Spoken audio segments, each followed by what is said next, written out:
Hello everyone, it's your local lunatic here, and today I'm gonna be reviewing every Brainrot game on Roblox, cause I f***ing hate myself. Obviously, I'm not reviewing every Brainrot game as that would be impossible. Have you seen how many of these there are? I did clickbait a little. Reviewing every Brainrot game is a lot more of a catchy title than reviewing a bunch of Brainrot games, but I am reviewing all the big ones, which is still like way too many games. Kill me. I'm not reviewing Steal a Brainrot or Plans for the Brainrot in this video, as I already made videos reviewing them. You can go watch those after this video if you really want to rot your brain even further. Speaking of rotting brains, I'm pretty cooked, aren't I? If I haven't developed Brainrot already, I'm certainly gonna do now. I'm gonna develop permanent Brainrot. We've seen this time and time again. Something gets really popular on Roblox and a bunch of copycats pop up trying to replicate that success. A few examples: MM2, prison games, simulators, story games, Piggy, Tower of Hell. The list goes on. A more recent example would be Grow a Garden.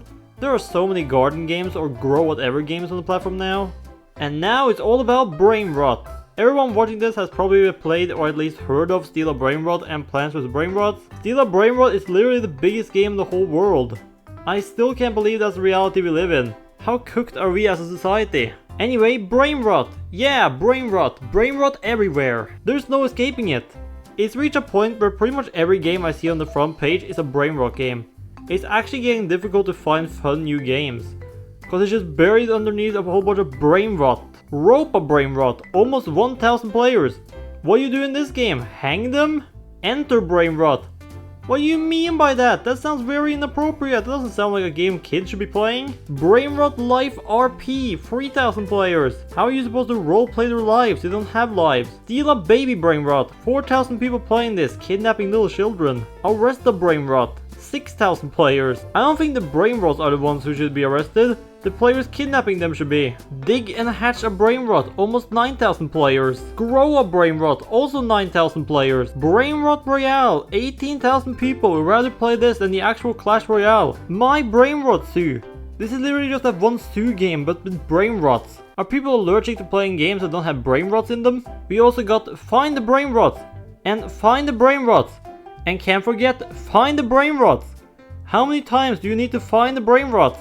Oh look, I found them. They're in your brain. Alright, let's start off with the biggest one of these. Well, the third biggest one. I already reviewed the two biggest ones, but it's the biggest one I'm reviewing in this video. Have you ever thought to yourself, man, I really wish these Brainrots would evolve like Pokemons? No? Well, me neither. But here it is anyway. Brainrot Evolutions with over 100,000 players. This game is actually quite different from the other games we're going to be checking out here today, as this game is not just a Steal a Brainrot clone. This game is more of a simulator, and you actually play as the Brainrots. You level up by eating fruits or eating other Brainrots. Yeah, apparently the Brainrots are cannibals.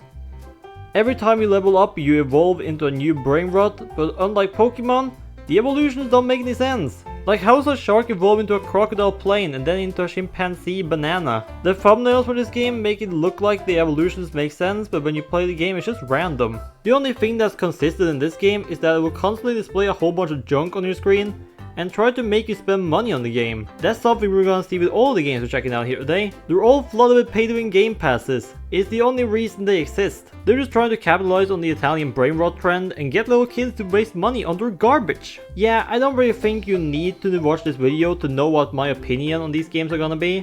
I think you already know, especially if you watched some of my previous videos, so I guess this video is kinda pointless. I just wanted to rant about this Brainrot epidemic we're in. Next up we got Don't Wake the Brainrots. Now this is a Steal a Brainrot copy, but the added twist is that instead of grabbing Brainrots from the red carpet, you grab them in this little wild area which contains giant Brainrots, which will try to kick your ass if you try to steal one of the little ones.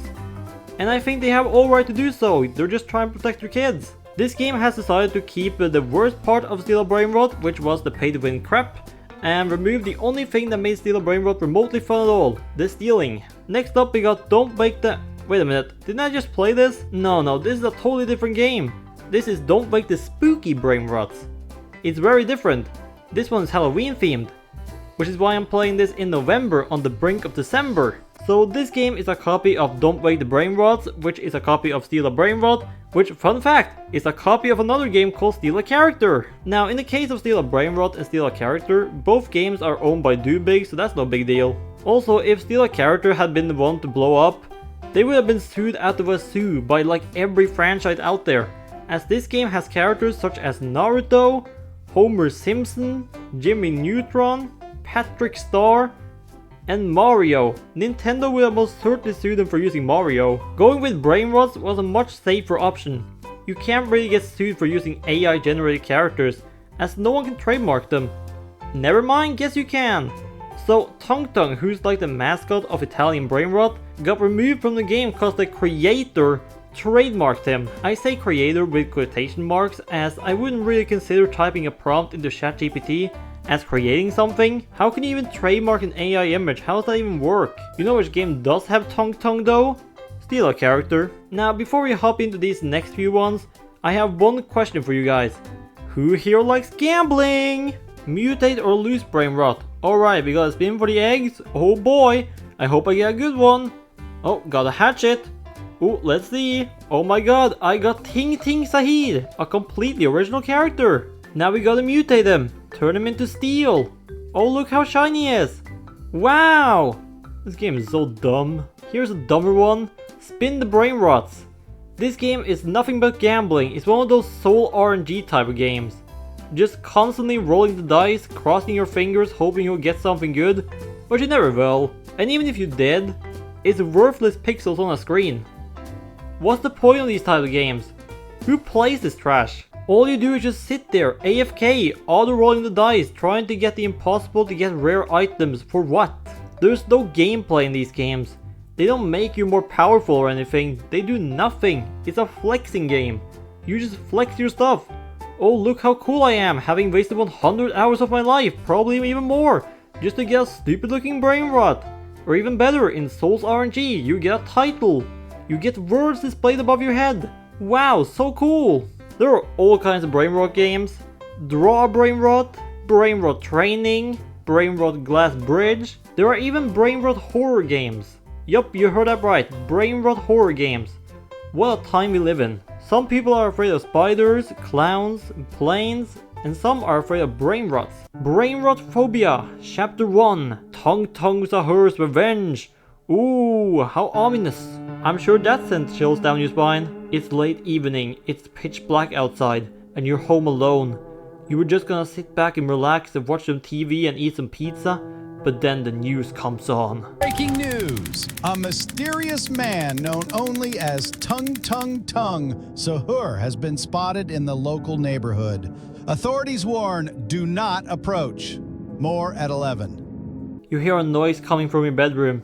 You go upstairs to investigate, but you see nothing out of the ordinary until you look outside the window and see Tung Tung standing outside your house, waving at you with a big grin on his face. You call the police, but there's not much they can do besides make a report, as Tung Tung is nowhere to be seen. You lock the doors and board up the windows, but it's too late. Tung Tung already got in. Yeah, I have no idea what you're supposed to do for this part. They tell you to hide, but they give you no time to do so, and I didn't even really see any places you could hide. So, I got the bad ending. But there's a bunch more of these. There's Brainrot Cabin, where you go stay at Tung Tung's cabin and go camping in the woods with him. And surprise surprise, Tung Tung is evil and tries to murder you. Who would have seen that coming? There's also Five Nights at Tung Tung's, which is literally just FNAF but with Tung Tung and his fellow Brainrot friends. Do I really need to explain how this game works? We also got 6-7 Kid Horror. Those are undoubtedly some of the scariest games of all time. Gonna have nightmares after playing those.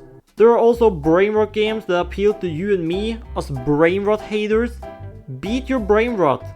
Finally, a game that lets me unleash the built-up anger I have for these Brainrot games by beating the living shit out of Tung Tung. Die, Tung Tung, die, die, die! Alright, there it is. I think that's a good game to end it on. Why did I think of all these Brainrot games? They're all slop. They make Steal a Brainrot and Plants vs Brainrot seem like good games in comparison. And those games were also slop. The games we played here today was even sloppier slop. But you already knew that. This video was much less of a review and more just me ranting and making fun of a few games. I'm finally done with Brainrot. Well, besides the Brainrot I've developed playing all of these games, I really need to go get that treated.